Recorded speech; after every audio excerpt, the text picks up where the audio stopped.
Triskel, bonjour. Minute Hérisson, le podcast qui t'aide à cohabiter avec la faune sauvage sans te brosser dans le sens du poil. Répondons maintenant à la question de la dernière fois. Les rapaces nocturnes, dont les frais des clochers fait partie, sont d'excellents chasseurs dans l'obscurité. Leur vol est presque totalement silencieux et ils voient très bien le soir venu. Par contre, ils ne voient pas mieux qu'un autre animal dans le noir le plus complet.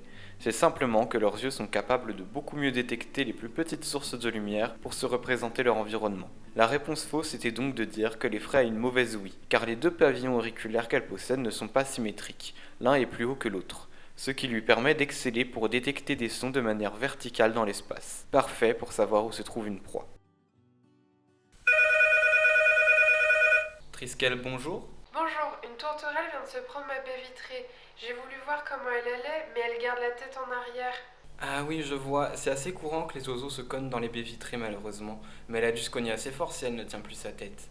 Vous pouvez me dire où elle est actuellement ? Bah là, elle est toujours par terre, dehors, j'ai préféré ne rien faire toute seule. Vous avez bien fait. Maintenant, si elle ne bouge pas et qu'elle se laisse approcher, vous allez devoir la mettre en sécurité le temps de voir si elle s'en remet toute seule ou s'il faut l'emmener à un centre de soins. Ok, j'ai compris. Alors là, elle bouge très peu. Je fais quoi maintenant? Je l'attrape? Non, avant, il faut lui préparer un endroit où vous allez la déposer. Prenez un carton ou une caisse par exemple. Ok, je vais tout de suite chercher un carton alors. Et ensuite, je fais quoi? Alors maintenant, vous pouvez y mettre une serviette dans le fond pour éviter que l'oiseau glisse. Et je vous conseille aussi de mettre une bouillotte pour pas qu'elle n'ait froid. Et quand vous aurez déposé la tourterelle dans le carton, il faudra la laisser seule et tranquille dans une pièce sombre pour qu'elle puisse se reposer, d'accord ? Ok, je vais faire mon mieux. Je suis prête maintenant. Je la prends? Oui, vous pouvez l'amener dans son carton, mais attrapez-la avec des gants ou un torchon. Comme ça, vous pourrez mieux la saisir sans qu'elle se débatte et en évitant de la faire trop stresser. Ok, c'est bon, j'ai un torchon. Mais j'ai vraiment peur pour sa tête. Elle ne tient pas. Ça ne sert à rien de s'inquiéter maintenant. Il y a de fortes chances pour qu'elle s'en remette, ne vous inquiétez pas. C'est une question de temps.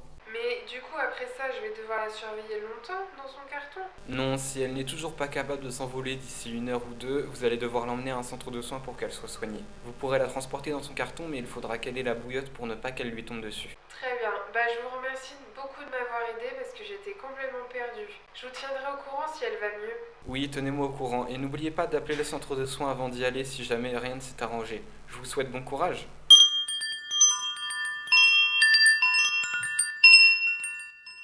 Alors, le jeu du hérisson t'a plu ?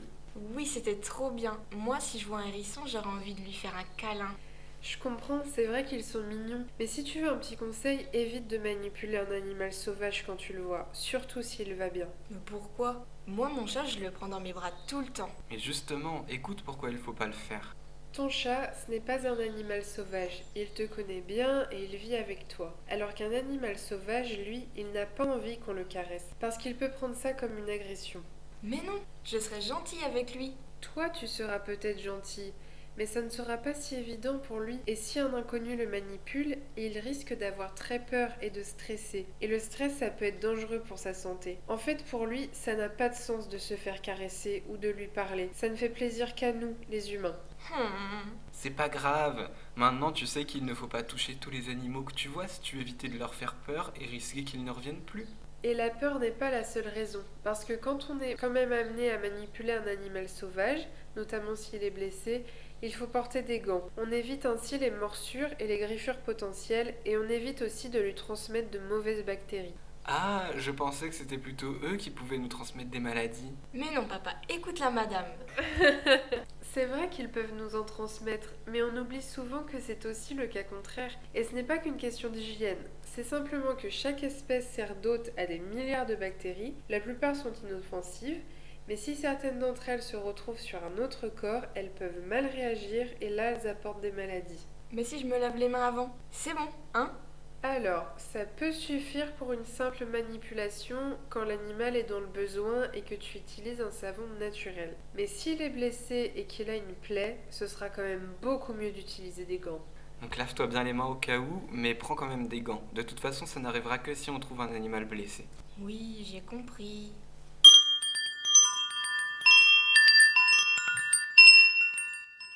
Ce que l'on peut retenir de cet épisode, c'est qu'il n'est pas évident de savoir quoi faire en trouvant un animal sauvage blessé. Chaque situation est unique, mais il y a des principes à respecter pour le bien de tous.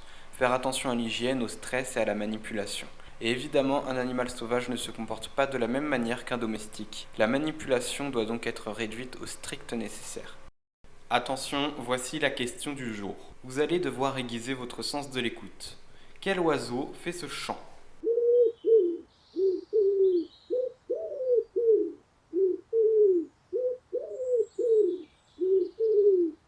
Est-ce que c'est la tourterelle turque, le pigeon ramier ou le pigeon biset ? À vous de deviner et vous aurez la réponse au prochain épisode. La vidéo t'a plu ? Alors laisse un pouce bleu et un commentaire. Et si tu en veux plus, abonne-toi et active la cloche. Pour connaître l'actualité de Triskel, nos actions, résultats et les prochaines activités auxquelles vous pouvez participer, inscrivez-vous aux nouvelles. Le lien est en description. Prenez tous soin de vous et surtout n'oubliez pas, la nature est bien faite, alors protégeons-la.